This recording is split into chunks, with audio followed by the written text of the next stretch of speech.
तांबे पितळीची भांडी आता घासायची नाही, फक्त जादुई पाण्याने धुवायची। काही सेकंदामध्येच तांबे पितळीची भांडी चकाचक निघतात।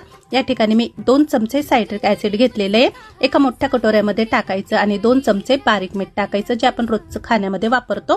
त्यामध्ये 4 ते 5 ग्लास पाणी टाकायचं आणि हे सर्व पदार्थ विरघळून घेतल्यानंतर यामध्ये आपल्याला तांबे पितळीची भांडी धुवायची आहे।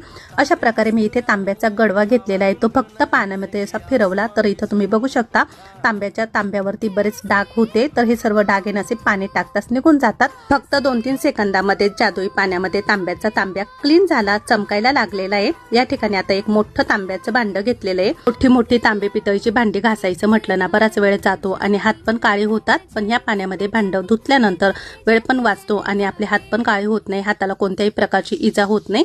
अशा प्रकारे आपण तांबे पितळीची भांडी ना 1-2 सेकंदामध्ये छान अशी मस्त चमकवू शकतो। भांड धुतल्यानंतर स्वच्छ कापडाने पुसून घ्यावी।